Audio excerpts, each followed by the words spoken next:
Selamat siang pemirsa, Detik Terkini hadir di tengah aktivitas Anda.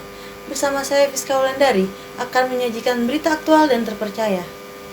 Razia masker diberlakukan guna mengingatkan masyarakat betapa pentingnya mengikuti protokol kesehatan, seperti halnya dilakukan oleh petugas Satpol PP Cengkareng, Jakarta Barat. Ya pemirsa, tepat di belakang saya sudah ada beberapa anggota Satpol PP yang sedang melakukan penertiban masker di area Palem Lestari, Jakarta Barat, Cengkareng untuk menyadari para warga dalam menerapkan protokol kesehatan agar terhindar dari penyebaran virus COVID-19. Bagi warga yang terlintas dalam area ini tanpa menggunakan masker dikenakan sanksi sebesar Rp250.000 per orang. Penertiban masker yang dilakukan oleh Satpol PP beserta TNI Polri menemukan banyak pengendara sepeda motor dan mobil yang masih mengabaikan protokol kesehatan. Dalam operasi tersebut, para pengendara yang tidak mengenakan masker diberhentikan dan diberikan sanksi. Sesuai dalam Peraturan Gubernur Nomor 51 Tahun 2020. Para pengendara yang tercatat dalam data yang melanggar harus melakukan pekerjaan sosial untuk membersihkan lingkungan setempat selama 1 jam. Nah, tertib masker ini di akhir-akhir seperti ini bukannya malah berkurang, malah bertambah karena kesadaran masyarakat dianggapnya udah berlalu ya. Tapi kenyataannya kan COVID-19 ini belum berakhir. Nggak pakai masker soalnya. Nggak pakai masker dari rumah? Iya, dari rumah. Kenapa nggak pakai masker dari rumah? Soalnya mau ke depan situ doang, kirain nggak ada apa-apa gitu, aman, tentram, kendali, dan tentunya ada Satpol PP. Ada pula beberapa masyarakat yang memilih untuk membayar denda sebesar Rp250.000. Pengupayaan yang telah dilakukan oleh pemerintah daerah dengan melakukan penertiban masker ini mengharapkan agar warga bisa mengedepankan kedisiplinan mengikuti protokol kesehatan dalam kesehariannya. Mega Safitri melaporkan dari Jakarta. Setelah 8 bulan terakhir, siswa dan mahasiswa melakukan pembelajaran secara online, kini pemerintah memutuskan untuk sekolah tatap muka pada Januari 2021. Beberapa sekolah di DKI Jakarta, khususnya Jakarta Barat, sudah mulai mempersiapkan protokol kesehatan yang akan diterapkan untuk proses pembelajaran tatap muka. Pemirsa, pandemi COVID-19 masih terjadi sampai dengan hari ini. Namun, Kementerian Pendidikan dan Kebudayaan Nadiem Makarim mengeluarkan kebijakan untuk memperbolehkan kembali sekolah dibuka pada 2021. Lalu, apa tanggapan pihak sekolah mengenai kebijakan tersebut? Berikut liputannya. Kementerian Pendidikan dan Kebudayaan Nadiem Makarim melalui Surat Keputusan Bersama atau SKB memberikan kewenangan kepada pemerintah daerah untuk dapat mengizinkan kembali pembelajaran tatap muka pada 2021 mendatang dengan segala pertimbangannya. Di tengah ketidakpastian kebijakan ini, rupanya sekolah-sekolah dan para guru tetap harus mempersiapkan diri untuk kemungkinan tersebut. Lalu, apakah memang kebijakan ini dirasa nantinya bisa membuat proses pembelajaran lebih efektif? Karena kalau sekolah kita mempersiapkan diri, ya dari mulai untuk protokolnya kita siap, kemudian untuk perlengkapannya kita juga siap, untuk budaya untuk protokolnya kita juga mempersiapkan diri. Nah, mungkin ada beberapa fasilitas yang masih kita rasa kurang, kita perbaiki lagi seperti itu, kita tambah lagi seperti itu. Saya merasa belum waktunya. Kalau memang berlaku seperti itu, kita kerjaannya guru tambah banyak karena ada yang offline, ada yang online karena tidak bisa serentak, satu. Yang kedua, kalau memang nantinya pandemi belum semakin menurun, nanti kasihan anak-anak bisa berdampak untuk kesehatan mereka. Rupanya masih banyak yang harus diperhatikan pemerintah. Tapi apapun hasilnya nanti, diharapkan jangan sampai sekolah menjadi klaster baru penularan COVID-19. Saya Thomas dari Jakarta melaporkan. Guna menekan angka kecelakaan yang terjadi di perlintasan rel kereta api, kini pencipta kereta api dan PT KAI melakukan sosialisasi kepada pengguna jalan yang melintasi rel kereta api Kebayoran, Jakarta Selatan. Pemirsa, angka kecelakaan yang terjadi pada kereta api saat ini masih terjadi. Maka dari itu, sosialisasi keselamatan kereta sampai saat ini masih terus dilakukan. PT Kereta Api Indonesia Daup 1 Jakarta mencatat sejak Januari hingga November 2020 telah terjadi 22 kecelakaan di perlintasan sebidang kereta api. Dalam kegiatan sosialisasi yang turut menggandeng instansi keamanan setempat dan pencinta kereta api ini, dilakukan pembagian stiker dan masker, pembentangan spanduk dan poster berisi himbauan, serta aksi teatrikal korban kecelakaan di perlintasan sebidang. Jadi kalau bicara sudah berapa lamanya, ini sudah sangat lama ya, artinya sosialisasi untuk keselamatan di perlintasan sebidang ini terus kita lakukan secara berkala, secara bertahap seperti itu di area Daup 1 khususnya, namun untuk titik dari perlintasannya ini memang berganti-ganti seperti itu. Jadi kita utamakan perlintasan-perlintasan yang memang itu sangat padat trafiknya, arus lalu lintasnya, kemudian juga mungkin rawan kecelakaan itu dalam konteks misalnya seperti ini berdekatan dengan pasar, banyak orang yang mungkin sering menyeberang dan lain-lain seperti itu. Untuk menekan angka kecelakaan dan korban, maka masyarakat diharapkan lebih disiplin berlalu lintas, menyadari dan memahami fungsi pintu perlintasan. Putri Permatasari, Jakarta melaporkan. Bagi Anda yang ingin berlibur Natal dan Tahun Baru, kini PT KAI telah merilis tiket hingga akhir Desember 2020. Tiket tersebut dapat dibeli melalui website resmi PT KAI atau kanal pembelian resmi lainnya. PT Kereta Api Indonesia telah membuka tiket kereta api jarak jauh untuk libur panjang Tahun Baru dan Natal. Dalam masa pandemi saat ini, tiket kereta api hanya dapat dipesan melalui sistem online di situs PT KAI Akses, situs KAI ID, serta kanal penjualan resmi lainnya. Beginilah kondisi di stasiun Pasar Senen, Jakarta. Meski tiket kereta api jarak jauh sudah dirilis, namun saat ini tidak padat pengunjung. Dapat dipastikan bahwa saat ini masih belum menjadi puncak liburan akhir tahun. Perjalanan kereta api jarak jauh dari area Daup 1 Jakarta untuk tiket KA sudah dapat dilakukan pemesanan sejak awal Desember. Jadi untuk keberangkatan KA sampai dengan 31 Desember, masyarakat pengguna jasa sudah dapat mulai melakukan pemesanan sejak saat ini.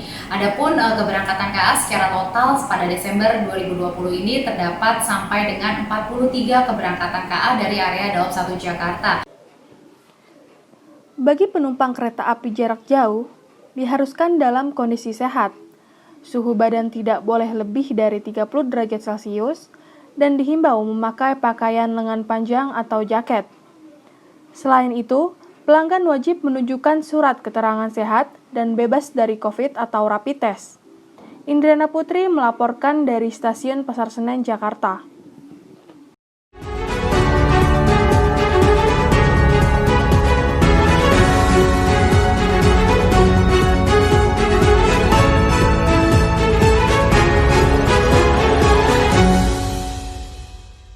Kali ini kita akan memasuki talk show bersama Nabila Basma selaku reporter kami yang akan mewawancarai CEO dari Sunyi Cafe.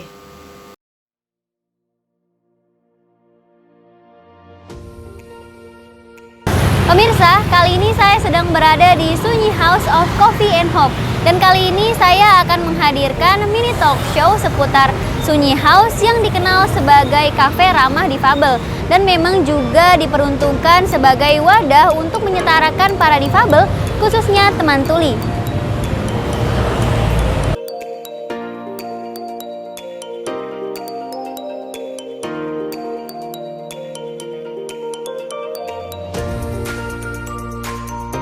Halo Kak Mas, Halo. sebelumnya apa kabar Kak? Baik, alhamdulillah. Aku mau tanya seputar kafe Sunyi House of Coffee and Hope ini. Alasan membangun kafe ini tuh apa sih Kak, dan kenapa dinamakan itu? Alasan membangun kafe ini sebetulnya konsepnya sendiri dari kita berlima founder-foundernya itu yang emang punya punya awareness lah sama isu teman-teman disabilitas. Tapi ya kita emang berpikir gimana kita bisa membantunya walaupun mulai dari hal kecil aja gitu, dan ternyata founder kita yang namanya Mario itu emang yang paling aware lah sama isu teman-teman disabilitas. Dan kebetulan waktu itu dia ngebawa isunya diskusi dengan saya yang lagi emang hobi dan mendalami kopi lah kayak gitu. Kemudian kayaknya emang seru nih kalau kita ngebantu teman-teman disabilitas itu lewat kopi dulu kayak gitu. Jadi kendaraan dan panggung pertamanya tuh kopi gitu. Mereka serving sebagai barista. Dan yang emang main isunya sebetulnya core problemnya adalah emang mereka itu dipandang sebelah mata kalau dalam hal pekerjaan gitu, lapangan pekerjaan. Jadi nggak banyak lapangan pekerjaan yang terbuka untuk mereka, dan kayaknya kopi itu bisa menyelesaikan masalah itu kalau kita ngelihatnya kayak gitu. Dan Sunyi sendiri kita ambil namanya karena kita nge-hire-nya itu kebanyakan dari teman-teman tuli. Jadi kata sunyi itu maksudnya sunyi dari intimidasi, sunyi dari diskriminasi, sunyi dari perbedaan kayak gitu, semuanya setara kayak gitu sih. Nah, jadi dimulainya memang dari ketertarikan di kopinya juga. Betul, jadi ada dua, yang satu si Mario itu yang ngebawa isu disabilitasnya, saya yang ngebawa dari sisi kopinya gitu, dan itu digabungin jadilah Sunyi kayak gitu. Udah berapa tahun Kak? Kita 1,5 tahun ya kalau nggak salah, April 2019 kita launching. Oh, jadi maksudnya termasuk baru juga ya? Termasuk baru, betul. Nah, untuk kafe ini ada berapa cabang sih Kak? Dari mana? Kita rencananya akan buka tanggal 4 Desember di Kota Tua tuh. Jadi ini yang pertama, Kota Tua yang kedua, terus nanti ada juga di Bekasi kayak gitu. Awal tahun depan insya Allah. Nah, untuk teman disabilitas ini sampai saat ini ada berapa karyawan sih Kak? Kita sekarang bertujuh, semua dari teman-teman tuli. Mungkin ini FYI juga bahwa dari komunitas tunarungu itu lebih suka dipanggil teman-teman tuli daripada tunarungu kayak gitu. Karena mereka merasa lebih bangga terhadap identitas mereka bangga dengan bahasa isyarat mereka. Kalau tuna itu konotasinya sakit buat mereka gitu. Bahwa mereka tuh nggak sakit, mereka bangga dengan bahasa isyaratnya. Sekarang kita ada 7 orang semuanya dari teman-teman tuli. Walaupun dulu ada yang tunadaksa itu fisik, dia sebelah kirinya tidak bisa digunakan, jadi cuma bisa menggunakan sebelah kanannya. Terus ada juga dulu cerebral palsy, karyawan kita juga gitu. Tapi sekarang saat ini sih 7 orang semuanya dari teman-teman tuli. Nah, itu direkrutnya dari mana Kak? Direkrutnya itu kita lewat personal approach. Kalau yang pertama ya, gelombang pertama itu kita personal approach sama lewat website. Tapi kalau sekarang sih kita udah umumin aja di Instagram, di Facebook kita bahwa ada kita lagi nyari karyawan barista untuk spesifikasinya umur segini. Biasanya nanti langsung banyak yang apply kayak gitu. Oke, berarti dari karyawannya itu memang untuk barista aja dari kopi gitu. Oh iya, kalau kita misalkan Kakak sendiri punya bisnis di bidang apa lagi Kak selain ini? Untuk bisnis apa? Di sini aja, karena Sunyi itu kan gini, nggak cuma kopi doang, tapi kita tuh ada event-event, kita bikin event-event. Misalnya ada perusahaan-perusahaan mau CSR ke kita, mau CSR dengan menggait teman-teman disabilitas, datangnya ke kita. Misalnya kayak kita ngerjain sama Tropicana Slim, itu bikin web series, itu kan dengan kita juga. Jadi kita nge-hire teman-teman disabilitas yang mau acting nih siapa kayak gitu.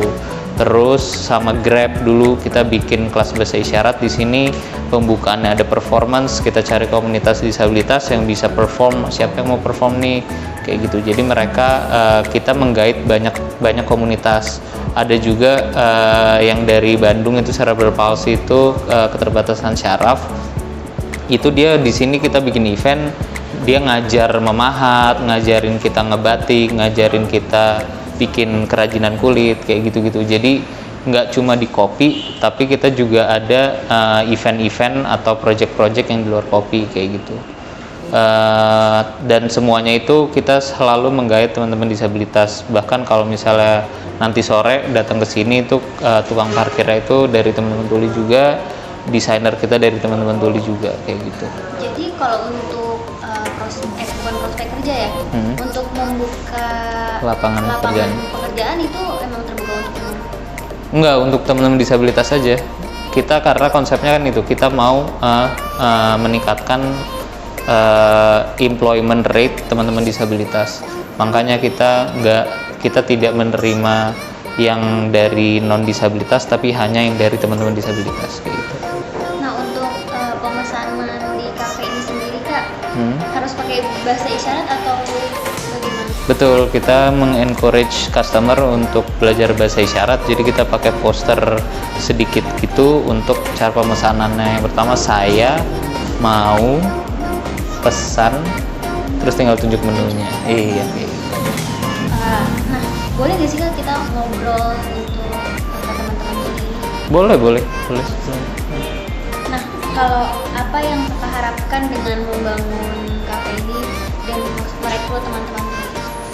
Harapannya sih kita membuka perspektif baru ya terhadap perusahaan-perusahaan yang ingin merekrut teman-teman disabilitas.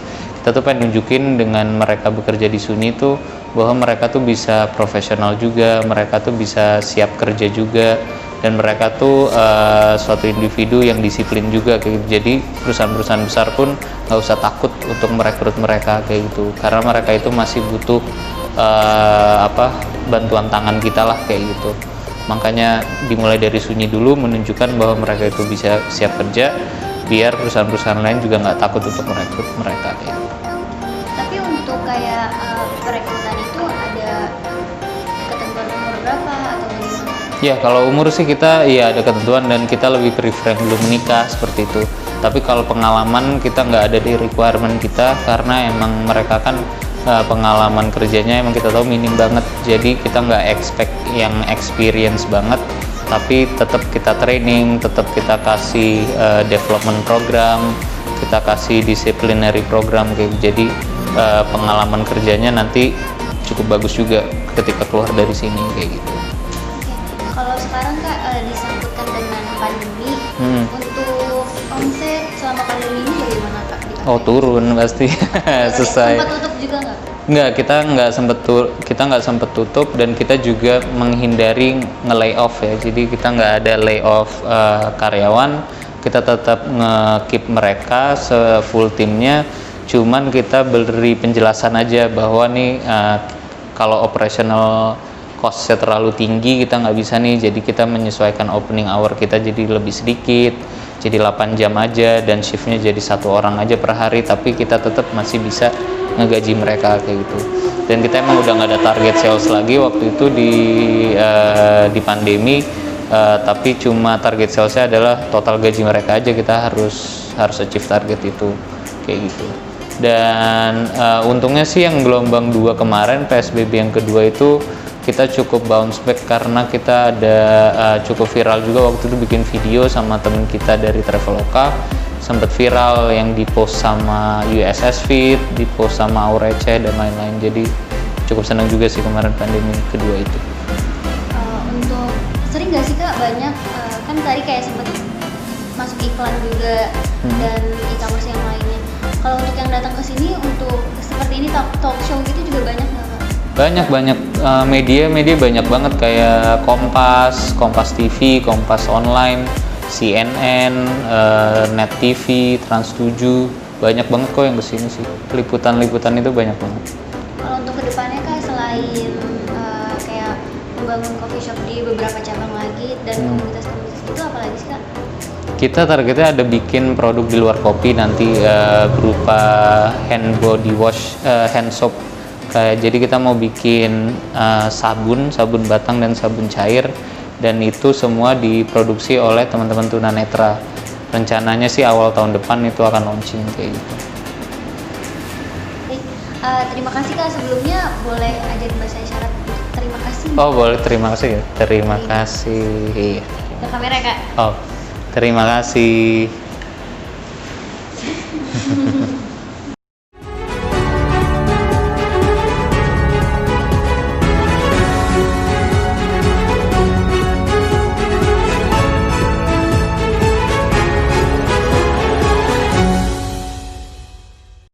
Thrifting saat ini sedang banyak digandrungi oleh para remaja.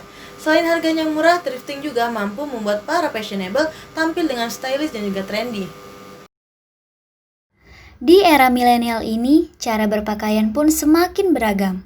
Mulai dari vintage look, streetwear look, hingga oversize. Kini para milenial membeli pakaian bekas bukan karena latar belakang finansial, melainkan karena sejarah di balik pakaian-pakaian tersebut dan juga mengikuti tren yang ada.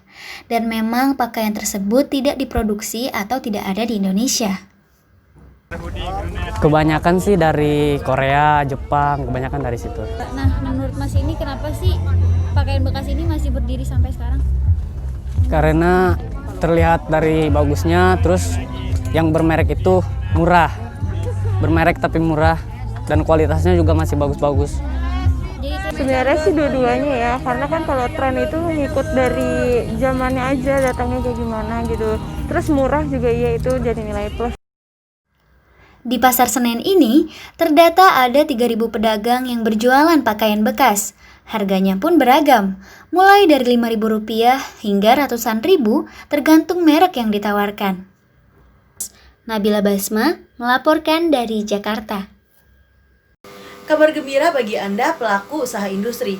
Kali ini Kreo Creative Lot hadir di Kota Tangerang yang akan menampung usaha kreatif kalian dan juga memiliki tempat nongkrong yang sedang viral di Kota Tangerang. Bagi anak muda yang tinggal di kawasan Tangerang dan sekitarnya, sekarang punya tempat nongkrong baru yang kece dan asik, yakni Kreo Creative Lot. Di Kreo Creative Lot ini terdapat sejumlah distro dari lokal brand ternama di Indonesia loh.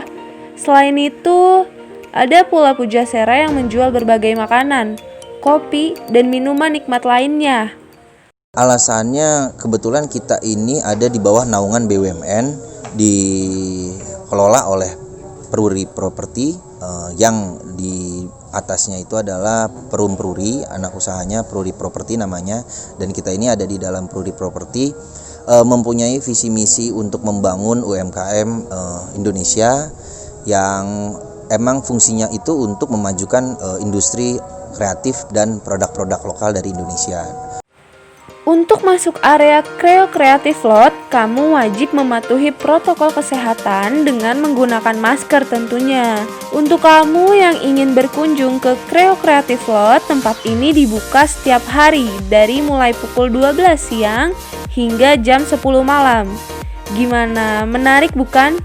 Juni Kartika Dewi, Tangerang melaporkan. Siapa yang tidak tahu Puncak Bogor yang merupakan tempat destinasi wisata yang penuh dengan kebun teh? Namun tahukah Anda bahwa ada sebuah telaga yang menjadi pusat titik nol dari Sungai Ciliwung? Suasana sejuk dan pemandangan yang indah menjadi daya tarik yang dimiliki kawasan Puncak Kabupaten Bogor, Jawa Barat. Banyak objek wisata di Puncak yang menawarkan pemandangan alam yang menenangkan. Telaga Saat salah satunya. Telaga ini baru ramai diperbincangkan warganet baru-baru ini dan kerap menjadi viral di media sosial. Berjarak sekitar 1 km dari Jalan Raya Puncak, telaga seluas 5 hektar ini merupakan hulu dari Sungai Ciliwung. Selain pemandangan dari telaga, terdapat sejumlah gazebo yang bisa dimanfaatkan pengunjung untuk bersantai serta berfoto.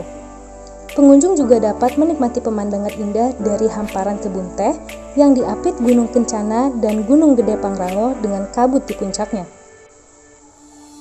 Untuk bisa berkunjung ke Telaga Saat, Anda hanya perlu mengkocek kantong 10.000 saja per orang. Murah bukan? Yuk main ke Telaga Saat. Anissa, Bogor, melaporkan. Bagi Anda para penikmat kopi, kini Kopi Harum Manis hadir di Ciledug, Kota Tangerang. Selain tempat nongkrong yang asik, Kopi Harum Manis juga memiliki cita rasa yang khas dan biji kopi yang diproduksi sendiri. Bagi Anda para penikmat kopi, sebuah kedai di Ciledug Tangerang menawarkan konsep yang berbeda. Selain menawarkan biji-biji kopi yang spesial, di kedai ini juga merosting sendiri biji-biji kopi dari berbagai daerah di Indonesia. Mau tahu bagaimana Kopi Harum Manis? Yuk ikut saya. Ya pemirsa, apakah Anda termasuk penikmat kopi? Bagi Anda penikmat kopi, menikmati kopi tidak harus di kafe atau tempat mewah. Seperti tempat yang saya datangi saat ini, penyeruput kopi bisa dilakukan di warung pinggir jalan. Di kedai Kopi Harum Manis ini, kita bisa melihat bagaimana proses merosting kopi. Oh, kalau kami memiliki 6 cabang. Kami memiliki 6 cabang, semenjak pandemi, alhamdulillah hanya tutup 3 cabang. Jadi 3 cabangnya lagi tetap jalan. Itu yang buka di daerah mana aja? Yang buka di daerah Puri Beta, Graha di sini, sama Ciledug. Bagi Anda anak muda, tempat ini cocok untuk bersantai pada saat bosan akibat aktivitas di rumah saja. Soal harga, Anda jangan khawatir, karena harganya mulai dari 10 sampai 30 ribu rupiah. Dan di kedai Harum Manis ini buka mulai pukul 6 pagi hingga 3 pagi. Ranti Merliana melaporkan dari Tangerang. Berita tadi sekaligus menutup perjumpaan kita hari ini. Saya Fiska Wulandari dan kru yang bertugas pamit undur diri dan sampai jumpa.